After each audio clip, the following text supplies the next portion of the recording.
Welcome to the White Sox REKAP Podcast. I am Ryan McGuffey. Well, it's been a few weeks since the White Sox 2025 season came to an end at 60 and 102. And it was kind of like two different seasons in one.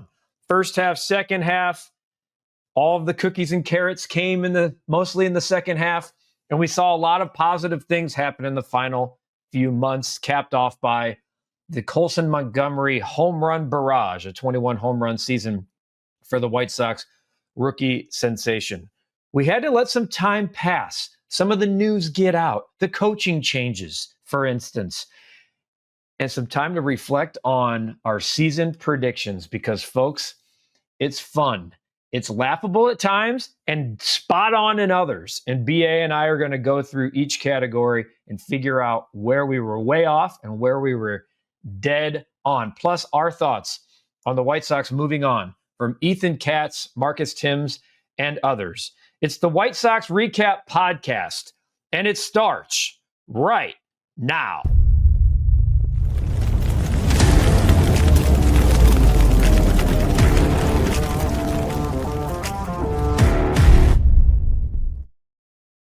What's up, Brian Anderson? It's been a little bit, buddy. We had to let some of the time pass, as I said in the intro, with the season passing. You always know, like, you can't just hop on board 24 hours after a season ends and expect to nail everything that hey, here's what's going to happen. No, White Sox, I wouldn't say shocked, but I think there was a little bit of shock with announcing some coaching changes. But first off, my friend, season comes to an end. We're going to go through our predictions. It's good to see you. The playoffs are off and running. I have a little bit of like that angst of what October baseball is like, and we're seeing it in Chicago for the first time in years. It's fun, and boy, do I miss the energy of a White Sox playoff team. The White Sox fans deserved a little bit of a breather, especially with baseball still going on. If we were to go and review the team and give grades and all that other stuff right when the season ended, that would be sacrilegious. It would be wronging the baseball gods. Like when you're that bad for 2 straight years and you have a combined 223 losses in 2 years, the White Sox fans deserve a break. Especially, it's like here we are grading the White Sox, like the Cubbies are still lingering, right? It's like let the dust settle. The White Sox fans know they're trash, and you know there's some positives that we'll go over, but the bottom line, buddy, man, like the White Sox were not good. Like, you're not good for 2 years. It's not, and that's not going to fly. 3 years, 3 straight 100-loss seasons. That's obviously never happened before in the organization's history. I do think, you know, if we're sitting here a year ago doing this and where we are today, obviously it feels different, right? Like, they're not coming off 41 and 121 with a bunch of just misfits.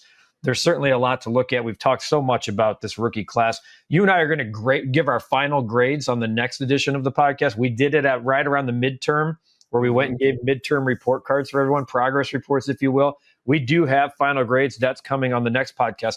Let's touch on the coaching changes that the White Sox announced. And this was right after the season. This is the Monday, and this is why you don't jump on board and start, okay, here we go. The White Sox came through. They dumped it at 6 p.m. on a Monday, kind of like a little news dump, but they announced that they will not renew the contracts of Ethan Katz, Marcus Thames, the hitting coach, Jason Bourgeois, Drew Butera, and Grady Sizemore. Sizemore was going to be offered a role within the organization for 2026. Now, you can dip down. Sergio Santos is out in Charlotte as a AAA manager, which that surprised me as well. From what I've been told, it was I thought maybe Sergio wanted to pursue other opportunities. From what I've been told is that he did not expect that. He did not see that coming. I know he does want to manage at the major league level. And a lot of these guys that have come up through the ranks, Sergio was the one who was their manager along the way. Yeah. My speculation is, does Grady Sizemore go down now to AAA and become the manager there, since he did wear that hat, as an interim role in the brutality of 2024? Maybe. Marcus Thames doesn't surprise me. There was better offense, obviously, in the second half with a lot of these prospects. And then Ethan Katz, that's the one that did open my eyes a little bit. And there's a lot of fans out there that were like, why are you shocked by this? They weren't very good. Look at the talent. I've talked to Ethan about this. I've talked to Ethan on the podcast about this. You have as well. he did more with less than I think any White Sox pitching coach has ever done. I mean, the Eric Fetty's turning him into an all-star and flipping him. Adrian Hauser. I mean, it was all-star like, and they flipped him. Martin Perez, albeit injured a lot, but he's worth coming back. And there's Mike Vassell, Shane Smith. Davis Martin. I'm just naming, what they've done, what he did with the guys here. But I did talk to Ethan as well. I think he was surprised by the news, but from what I've gathered and doing a little research outside of just the internal White Sox, I think Ethan Katz is going to be just fine. I think he's very well respected. Yeah, he'll be fine. And amongst players. Well, yeah, I mean, if we're going to start with him, it's a tough one to start with because we both like Katzy a lot. I'll just say there's times in baseball when you can't figure out the why. The why will boil down to two things. I mean, the White Sox, no matter what you say, three straight $100 seasons. But for me, since I've been back, we've been talking about it. It's 223 losses, right? And we always go back to when I played and post White Sox World Series year. I think we won 89, 90 games, and we got torched. We got torched by the media. We got torched by the fans. And they were calling for people's heads. I'm sure there's probably people telling fire Ozzy. The guy just won a World Series the year before. And so the bottom line with Katz is I think it boils down to two things. The losses, even though that's not on him, right? He was unbelievable with some of the pitchers. And it's not one of Will Venable's guys. And I think people grossly underestimate that it's not one of Will Venable's guys. Case in point, I had this conversation with Ben Greenspan when I was coaching at Northwestern, right? He was gracious enough to let me stay on for 1 year when he took over. But at the end of the day, he's a first-time manager, first-time head coach, and he deserves to have his own guys in there. And so I promise you, that was discussed with Chris Getz and the organization before Venable even took the job. He may have said, "Hey, we don't want to create too much of a shit show to start, so let's keep these guys intact. At the end of the year, if you want to make a change, make a change." You nailed it. I think you absolutely nailed it. I think Will Venable, Chris Getz allowed Will Venable to give him a 1 year runway to say, okay, not necessarily your prove it year, but I think there's clearly so much momentum from what Will Venable, the culture that's established, the respect in the room, the players that respect Will and his career. And now I do think this is what it's about. I think, and quite frankly, it's a results-based business, to your point. And if I were in that seat, BA, and you gave me the job and it's well, here's your staff, I'd be like, I mean, okay, but my blueprint I laid out for you looks a little bit different, but I'll run with this for now. I can respect that. And take the personal out of take relationships out of this. Ethan's got enough relationships in the game. Again, he's going to be just fine. He's got young family and stuff. He'll be okay. What I like about the moves, and then I want to move on. What I like about the moves is it's the first time the White Sox have allowed their manager to kind of go bring in your guys. I mean, when they brought in Pedro, when they brought in Robin Ventura, Ricky Renteria, the Sox basically were here's your guys. You're going to have Daryl Boston and you're going to have Harold Bain. You're going to have the guys that we've pushed on you. And they've really never allowed the manager to kind of do more than that. You know what I mean? You're going to manage, but we're going to give you Don Cooper. You're going to manage, but we're going to give you Ethan Katz. And I think this is the next step in progression to be kind of like the other teams in baseball. Dude, you're the manager and here's your staff. No doubt. There's no doubt, man. And that's a tough one for us. So I know you want to put a bow on him, but that's the toughest one for us to swallow because, like you had mentioned, there's 4 or 5 plus key examples of being man, those guys weren't just dudes. There were no guarantees, and they developed into really solid, if not great pitchers.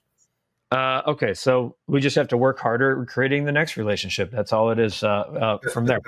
Are you ready? Are you ready to do this? Because I know you didn't go back and listen to the White Sox prediction podcast, and it's going to be fun. Are you ready?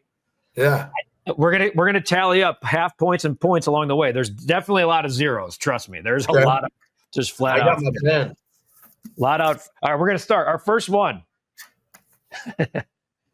Andrew Vaughn, home runs. Hey, I know what I said.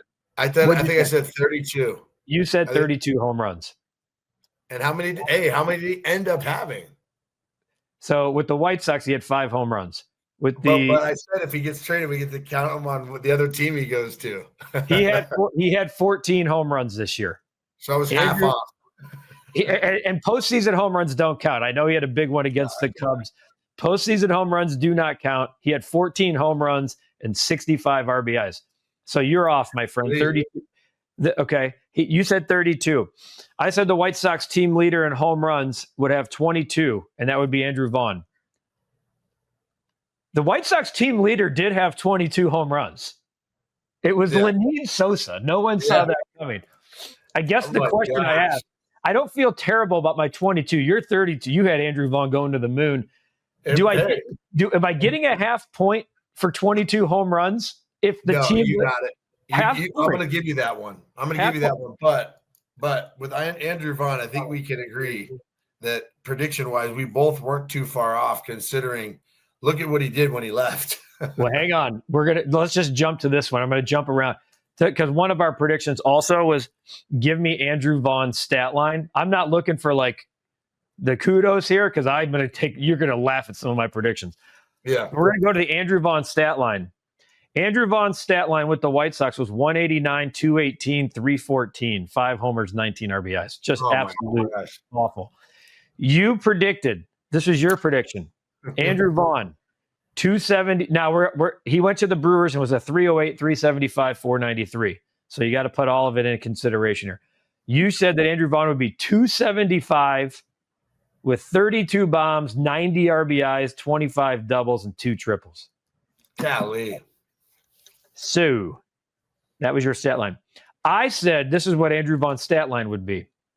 I said career, he's a 253, 310, 415 guy. So my stat line for him was 253, 310, 415. That's crazy. When you put the Brewers stats in there, this is what I said 253, 310, 415. He was 254, 307, 411. I mean, literally almost to the guy. You get all the points for that. So that's it. So at the end of the day, though, like, yes, he went. We both did a podcast at the time. We fully supported the trade. There were Sox fans pissed for 2 months. I don't think this has anything to do with the White Sox anymore. Andrew Vaughn needed to get out of here, needed to change the scenery. It was the right move. He did a little bit of this with Milwaukee, but I think he's gone there and found an organization that has a way and that he just needs to fit in and doesn't need to be number 3 pick, Golden Spikes winner Andrew Vaughn. No, but Andrew Vaughn, I mean, my gosh, that did not help Marcus Thames' cause. I don't want to have to jump back into the coaching staff, but I think, again, when a guy leaves like that and gets that breath of fresh air and starts to change the scenery and starts to like really go off. And again, I didn't track him for the rest of the season, but I remember vividly you and I being like sending each other notes like, look at what this guy's doing. And you would have posts where people would be like, Andrew freaking Vaughn, I mean, he was on some sort of tear for a few weeks to where it was like, what did we just do? Yeah, they had won like 15 in a row. I think he got there right when they started winning 15 in a row. So people were like, look where they are with Andrew Vaughn. It was kind of like circumstance at some points. He did have a lot of big hits. He had a big hit in game 2 of the playoffs against the Cubs. All right, it's time to give you some love here. Who will lead the Chicago White Sox in wins from a pitching staff? I said, this is a quote, I badly want to pick Shane Smith here. I badly want to pick the guy that we know nothing about. That's the exact quote I said. But I'm going to give you a guy from the bullpen that's made a lot of starts, and that guy's name was Bryce Wilson. Bryce Wilson played 20 games for the Sox. He had 0 wins before being let go and DFA'd, and that was a fat 0. You said there was a guy on the staff that you liked over a couple of years, hadn't had a ton of experience, but from what we saw, you thought he was going to develop into a good pitcher. And that guy's name was Davis Martin with 9 wins. He led the White Sox, him and Shane Smith. We both would have gotten a point here if I would have just gone with my gut.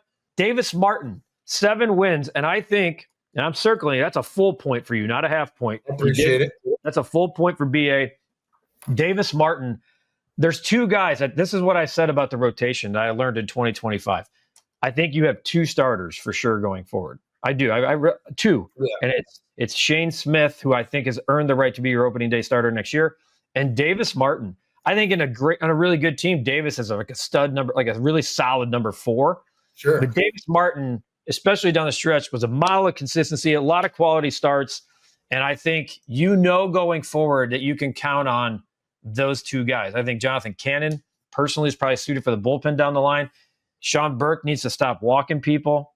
So, and you got young guys coming, and then Martin Perez, the question mark with him will be, will they work something out to bring him back? But Davis Martin, my friend, team leader in wins with 7. I'll take that one. And I like him. I like him in the future too, man. There's something to be said in the major leagues. And I realize this as a player early is like, if you can give your team a chance and you can eat up innings, you have an opportunity to be a 4 and 5 starter. But you just got it. You can't walk guys. You got to stay healthy. You could, if you check those intangibles, those boxes, you don't have to be great. But if you can rack up 8 to 10 wins in that 4-5 spot, you're serviceable. Yeah, and I talked to him earlier this year. It was a podcast with him. He's just a really good dude. He's kind of been through a lot. He had TJ. He's just got a lot of perspective for a guy who's just kind of hitting the best part of his career. Who will lead the team in saves? Oh, baby. Oh, man. Oh, babe. Do you remember by any chance who you picked?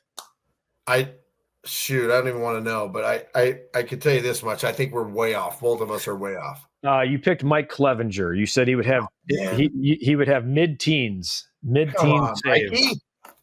Mike Clevenger had a very short stint here with the White Sox. I hope the Mike Clevenger experience in Chicago is officially gone. Like, there's no reason anymore to employ him. I think he had a 7.94 ERA. It did not work out. He had 0 saves. I went off the reservation and picked a guy that never even made the big leagues this year, Peyton Pillette.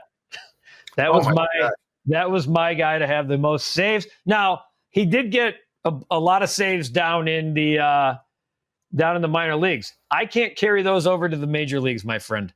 That is not going to work. He had, just to be clear, I feel like my pick, I guess I'm trying to give myself kudos here. When you're picking a guy who wasn't even on the damn roster, and on this team with 102, he had 11 saves this year in the minor leagues. With 102 losses, he didn't make. That's a fat 0. Can you name the White Sox leader in saves this year by chance?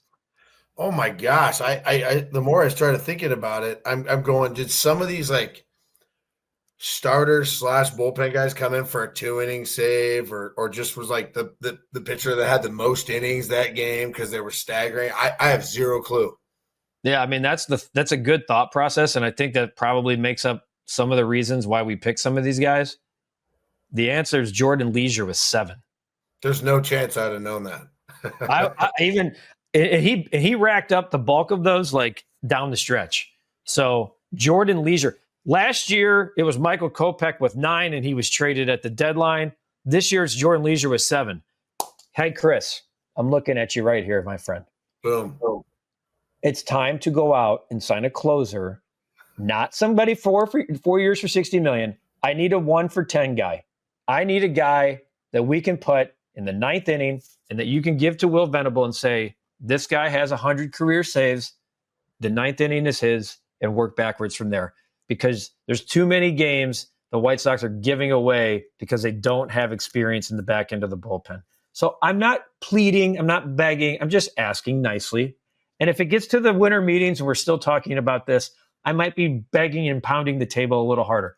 Go get a closer, please. Please. 16 saves in 2 years for your saves leader is not going to cut it. I'll give you a name. Like, how the hell did Kenley Jansen close games for the LA Angels who were garbage? Okay? That guy was out there for $10 million and he just kept doing what he's done his entire career. Somebody like that, just give him $10 million and give me a veteran that's at the back end of your bullpen. Back to our originally scheduled. Welcome back. Ryan McGuffey, ladies and gentlemen. While we're on our 20-second TV timeout, a friend of mine just messaged me and said, he's like, "You want to go to the Cubs game with me tonight?" Like, what do I do? I mean, I nicely say, absolutely not. How do I nicely tell somebody to F off? Yeah. Just to put a bow on that, I like to put a bow on everything. 15 and 36 in 1-run games this year. 15 and 36. That is nuts. I got to write that down. That is that again. That's tough to do. I mean, you could be bad, but I mean, to be doubled up on the back end and have double the amount of losses, that's really bad. And that's going to be the focal point, as it should be. But that's going to be the focal point of what you just said and what Chris Katz is going to preach to the media too. Is like, guys, we're 15th and 36 in one-run games. If we clean that up even half, we're somewhere in second or third place in the division, right? If they catch a hot streak, not after the All-Star break. So that's tough to deal with. Can't win the division at 15 and 36 in one-run games. I mean, it's if they think about the idea of even making that 500, what is that, a 21? So it's 10 more wins. I mean, you're at 70. So how are 30-year games, realistically, a 30-year games, one-run games? I would love to know. Well, that tells you that they're competitive. That tells you that they're competitive. Yeah. I mean, it tells you that they gave a lot of games away. Let's go to this one. One of our favorite topics in the offseason that I'm so done discussing, and I hope we can just move. Will Luis Robert be traded? So you said you kind of gave an answer for both. You weren't definitive. You said yes. I think the answer that I wrote down that I had to go with was yes, he will be at the deadline. But if he's 80 games of hot garbage and he's his old self, the answer will be no. But I think at the end of the day, yes, he will be dealt at the deadline. So it's kind of, and I think it was a fair answer because, to be honest with you, we've been confused about Luis Robert for 5+ years. I said absolutely that I gave a date and said June 26th that someone's going to jump the market and that White Sox fans in the beginning of the year should be rooting harder for Luis Robert than they've ever had before. Well, we're still sitting here on October 9th as we tape this, and Luis Robert, whose option hasn't officially been picked up yet, but will be because Chris has already guaranteed he'll be the center fielder in 2026. Luis Robert is still a part of this baseball team. That's a fat zero for both of us. We got it wrong. Luis Robert, I'm exhausted with it, but Luis Robert is still a Chicago White Sox, BA. Sure, and don't ever forget, for the fans, for ourselves, just so we have some more ammo on this podcast, like, the best time to trade him was last year. It was during spring training. It'll be the best time to trade him next year if they decided to do it too. But if we all forget one thing, like Luis, again, I'm talking to you, like, you have an opportunity to be an unbelievable player, man, like top 5 in the league, but you got to change. You got to change your makeup, and it's tough to do, but you can't trade someone when they're terrible to start the year. And it kills me to say this, but we live in an era now where you give $20 million to someone to try their hardest the next year, please. And that's the big please at the end of it, which is just insane to me. And so, in fairness to Getz and company, you just said what I think is the reason why he's still here. He's an affordable. Who are you going to sign at center field? And I'm telling you, like, look at the list that can play when healthy. Take the offensive game out of it because he's just so confusing. But defensively, he's basically being paid because from a boom or bust standpoint, the boom is still it's too There's too much potential, man. Like, the potential. If he goes 250 with 30 next year, they're gonna make, see, that was a bargain, and it is. But I just, based off what I've seen and the way I was raised to play the game, and just the type, the body language, the makeup, and all that.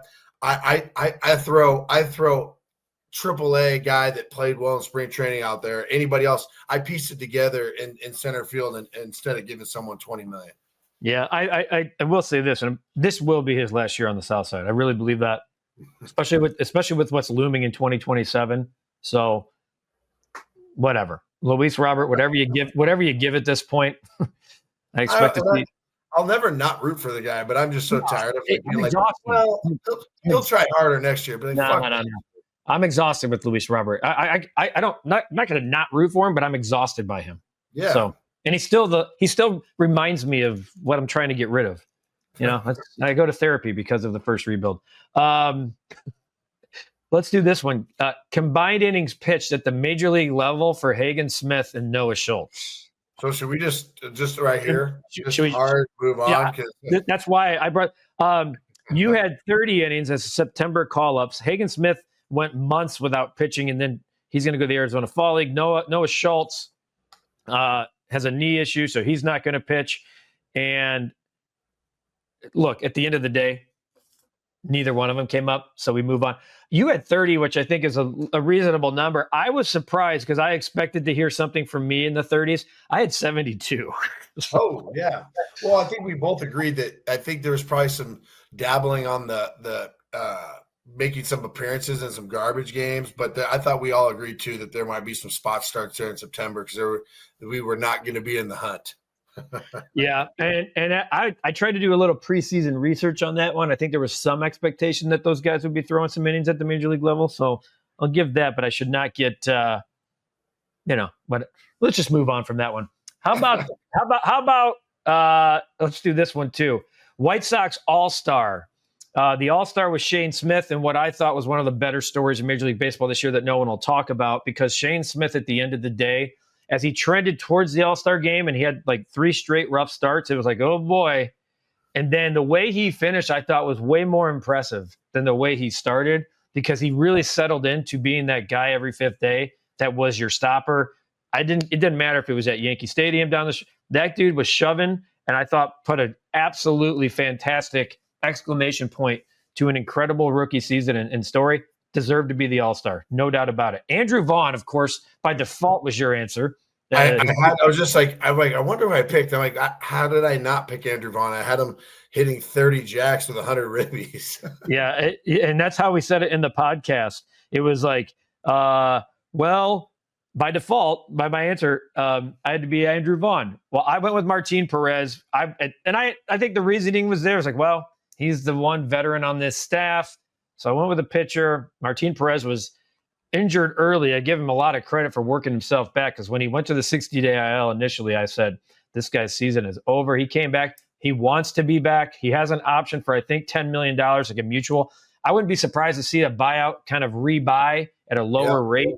It makes a lot of sense. 2 for 15 would be nice. It makes a lot of sense for another 1 year, maybe plus option in 27. If he wants to be back, I think Martin Perez is a good mentor for a younger staff. Getsy would shut you up with. He'd be like, see, Guff, I told you, here's your 1 year for 10. You're like, no, a closer and a back end bullpen guy. Oh God, please. I don't.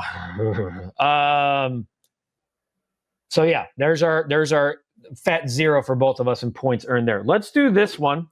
Colson Montgomery's debut. Obviously, Colson, 21 homers in a very short time frame. He came up on July 4th, which was later than I think both of us anticipated. And I'll give you what we said here in a second.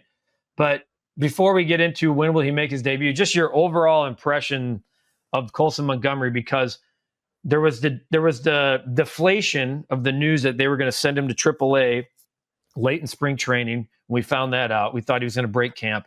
Then they basically shipped him out completely to Arizona to do a mental reset. And we've talked about this on earlier editions. I've never heard of that before. I've never seen that before. And for him to come back after tinkering with his swing in season, to go back to Charlotte, to work his way up to Chicago, and then have the type of season that he had. His batting average was low and stuff, but he was an 840 OPS guy, led the team in OPS plus with 130. The future certainly seems bright. Like I said, you needed to know a lot about these young guys at the end of the 2025 season. I think we know that Colson Montgomery, dude, is a 30 home run type player for the Chicago White Sox. No, I mean, what's crazy about him too, and again, I don't think the jury's out per se on him. He's gonna be the starting shortstop next year. But we've spoke many a time. This game, this field, this city, this team is a lot different. Opening day, end of March, early April. And so the big challenges for him moving forward are simply going to be, man, when you break camp, man, like you got to be able to get hot, and it's going to be a ton of pressure on you at the beginning of the year because the expectation's high. Hey, until you're 10 and 40, the expectation is going to be really high. But I hope he can get off to a good start. The big challenge I think he's going to have to overcome next year is that you're not going to get to go to Arizona and get shipped away when you go to Chicago. They might send you down, which I hope they don't, but there's going to be no like, hey, hang back, and we're going to go on an 8-day road trip. You hang back and work on your swing. Like, you're the starting shortstop for the Chicago White Sox. So if you have a slump, you have to figure out how to get out of that. So I hope that when he does slump next year, like all young players do, It's just small dips, big peaks, small valleys. I'm glad you said that too, because like there's definitely like Colton Montgomery could come up in April and have a tough April, and people are gonna like it's going to be okay. I mean, he had those stretches. He had He had a stretch of 4 straight games with a homer, 3 straight games with a homer, 5 home runs in 7 games. 3 home runs in 4 games. I mean, he had a lot of those type of deals, and he's going to have stretches where he goes, 0 for 14. I mean, I'm looking at a stretch here where he had right before the end of the year where he had a couple more bombs to end the season. He had an 8-game stretch where he hit 172 with a slug of 172 as well because he didn't homer and he had no RBIs. Those are going to happen. It's ebbs and flows of a young player. You had Quick. He'll be here quick mid-April.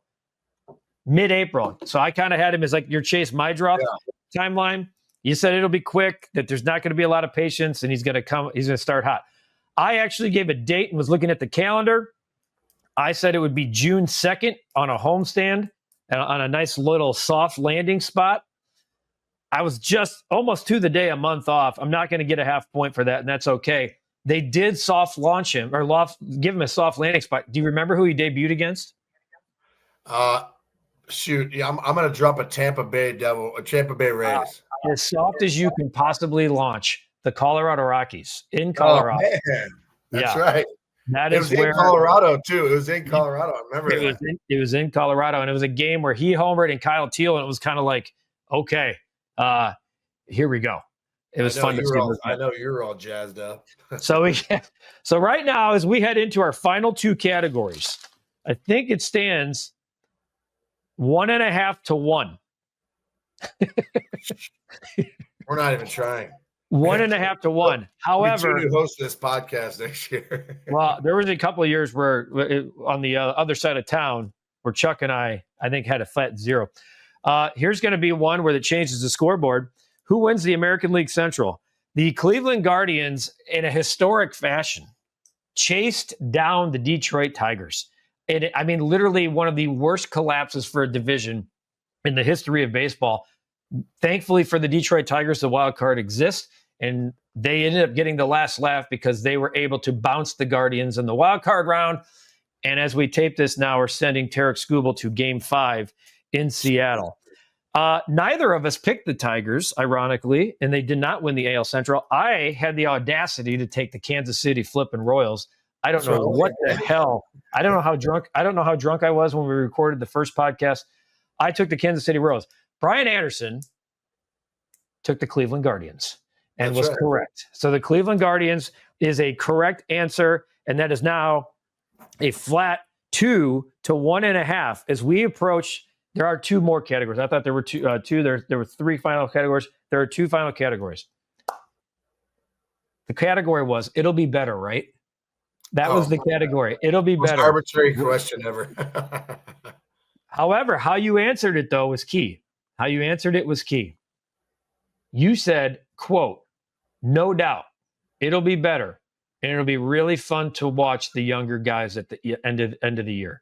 That's a point. That's 100% a full point because it was fun, and that's a full point for Brian Anderson. I said, Will Venable is a reason. Accountability matters. This is you want to talk about a sentence that puts a bow on this? It'll hurt in the immediate, but embrace the summer months because the carrots and cookies are coming. Dude, that's t-shirt. That's t-shirt worthy right there.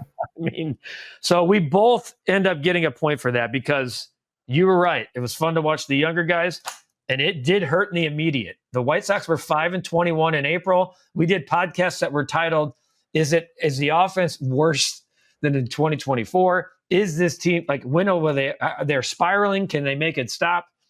Those podcasts feel like eons ago because of how they played in the second half, where they had a run differential of just -4, by the way, in the second half.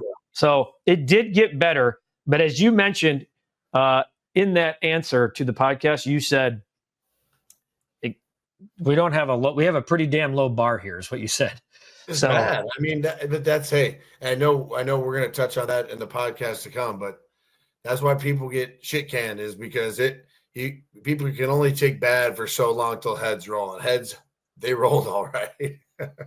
All right, and finally, the 2025 record. Now, we alluded this. Everyone who listens to our podcast should probably know that what our records were, because we mentioned it down the stretch. I had 53 and 109 and felt like that was pretty damn reasonable. With a new manager, that they would be better. I think my expectations for the younger guys were lower than they showed, and I looked at that opening day roster and just was like, God, this is, Jacob Amaya, and it was full of a bunch of ugh. And so I think I hung my horse to that. And for a while, they were right there at the 53 win pace for quite some time. And then they got hot in the second half, and they were a lot of fun. And they finished 60 and 102. And you said 63 and 99. And you said not that you're going to make that a goal in the clubhouse in spring training, but with a bunch of young guys, 100 losses, and showing where you want this team to go after a historic finish the year before, that could be something tangible they hung on to. And I can say, quite frankly, being in that clubhouse, and you were around a lot doing CHSN stuff, they actually were looking at that 63 wins as a tangible goal. That was a goal that was not being talked about publicly, but certainly internally. They really were trying to get to that 63 win mark. I'm giving you a full point for this. I'm giving you a full-fledged point. You're within 3 games, 60 and 102, 63 and 99 was your official guess. Brian Anderson, I think I owe you lunch, dude. You took down our first edition ever of the White Sox season predictions podcast. But can we say, not to get greedy here, but I was talking about your all-time collapses with 10 games left. The White Sox had to go or 12 games. They had to go 7-5 or something moderate. There was a stretch. I think they had to go. It was actually under 500. I think off the top of my head. That's what was it. They had to go 4 and 6 or whatever the case may be. It was 6 and 7 down the stretch. Yeah, whatever. Yeah, it was right around there. You had to play 500 baseball. You get to 63 wins, and they just went, and then they snuck a cup win at the end. Keep in mind, this is why I never I thought when you had the Twins and stuff at the beginning, and they had that big 4-game sweep. They started September.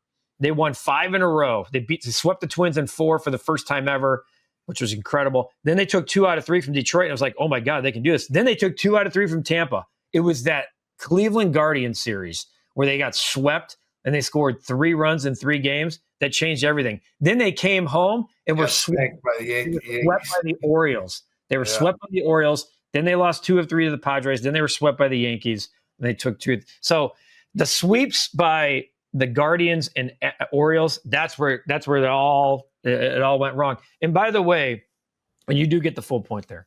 By the way, I mentioned 15 and 36 in 1-run games. They had 0 wins in Cleveland and in Kansas City. And if you want to take the next step from truly like being competitive in your own division, you got to be better. You got to beat your division. You got to win You got to win those one-run games. Those are the two things. You want to play. You want to be the Cincinnati Reds next year and get into the playoffs at 84 and 78. You want to be the Reds. You got to be better in your division, and you got to clean up the one-run games, and that will happen. No doubt. I mean, that's mind-blowing. Like, I think that if we were to sit back and say, what's one team that you were like, oh, man, they made the playoffs? It was Cincinnati. I remember looking at that. I'm like, wait a minute. They played the Dodgers? Like they snuck in there? That's one team. But then look at, you got a Terry Francona, man. Don't ever rule that guy out. Exactly. And back to like where I was talking about internally, you were 2-11 this year against Cleveland, 2-11 against Kansas City, 3-10. You were 5-21 against the Royals and Guardians, 16 games under 500 against 2 teams in your division. And then you add Detroit to that, and you were 5-8. Okay. So you're 5-8. I can deal with when you're talking about that team and you're 8-5 against the Twins. So you're 500 against 2 teams, but you're 16 under against the other 2. If you just improved that, Mark, where you were 13-13, think about that. If you were 500 in your division, you're at 68 wins. If you can get to those 501 run games, you're at 78 wins. And now you are flirting with the third wild card spot for a long time, and you probably fizzle out in August and September. I'm asking you to go 500 in the division and 500 in one-run games. Anything better, you are a wild card team. And you don't have to spend. I do think the White Sox, and this is going to be a future podcast, the White Sox are going to spend some money. And if they allocate it right on the right people, you can clean up those two things in division and in one-run games. And if you can bridge that gap, you might have a shot to be the Cincinnati Reds. You need more starting pitching, though. Hey, man, shore up some of those one-run games, flip that number, or even just go 500 one-run games. But you got to have a Kenley Jansen. You got to have someone at the end of the bullpen that can say, "Guys, I got this." Yep, 100%. So BA, I think I owe you what? What did we say? A brand new house, a new car. We got a David Kaplan special over at that breakfast spot. Oh yeah, espresso. The take that. The David Kaplan. That's yeah. You have earned it, my friend. I owe you lunch. I owe you lunch publicly. You beat me, but I'll be honest with you. You got four right. It's not bad. No, right. I deserve to have some points taken off for a couple of those predictions. I had 72 innings pitched for two guys that didn't make the major leagues, and I picked a closer that never made the major leagues. So, and I had Bryce Wilson leading the team in wins. You're allowed to make bold predictions with the White Sox. That is allowed to happen. Can I officially do two things? Have I pulled you over to the pause on your love for Luis Robert? My God, I've never disliked the guy, but when I see a guy not hustle and I see a guy that's injured all the time and I see a guy that doesn't perform, and then on top of that they say just try harder one more time and they get 20 million, I get a little salty about that. And then finally, your irrational love for Andrew Vaughn is fine. I'm just allowing you to. I'll buy you an Andrew Vaughn Brewers jersey as a gift for winning this podcast. How about that? That's fine. The T-shirt will suffice. The T-shirt. Oh, the jersey tee. The jersey tee. Yeah. All right. BA, was fun to recap some miserable picks and some, quite frankly, dead on. That was great. I loved it. As the White Sox name their coaching staff to replace Ethan Katz and Marcus Thames, etc., stay tuned right here for future episodes of the White Sox Recap Podcast. Make sure if you're not subscribing already that you subscribe to the recap. Click the notification bell so every time we drop a new podcast, you get the notification. And now we have a membership platform. You can become a member of the recap. You'll get inside exclusive members only content from me, from BA, from others as we build our membership platform here on the channel. As we mentioned, next week we will grade the rookie class, give them final grades. I think BA might be a little tougher as a professor at the end of this. We'll take a peek at that next week on the podcast. For Brian Anderson, I'm Ryan McGuffey. By the way, one last thing for you. Are you a snorer? Oh, yeah. Yeah, you need to check out our friends at sinusandsnoringmd.com. They're great sponsors of the recap and the White Sox Recap Podcast. They have multiple locations throughout, even up into Kenosha. They have pop-up shops in Elgin. Cap went to them because Mindy was like, Cap, you're killing me with the snoring. You're waking me up every night. You got to check out our friends at sinusandsnoringmd.com because they can fix that. Cap, of all people, is not a snorer anymore. He dozes off like nobody I've ever seen. And half the time I'm like, squirrel, mouse, what? He's so quiet because he went to sinusandsnoringmd.com. If you have issues with snoring, if your partner's waking you up at night, check out sinusandsnoringmd.com because they can fix this for you. No more issues. If the Cat Man can do it, you can do it too. Sinus and Snoring MD. I'm trying to get BA, maybe as a free consult here for winning the White Sox prediction podcast. You, my friend, should check out sinusandsnoringmd.com. Thanks for listening to this edition of the Chicago White Sox Recap Podcast here on the Recap platform, wherever you listen to audio form podcasts, and every single time right here on YouTube. For BA, I'm Guff. We'll be with you next time on the White Sox Recap Podcast.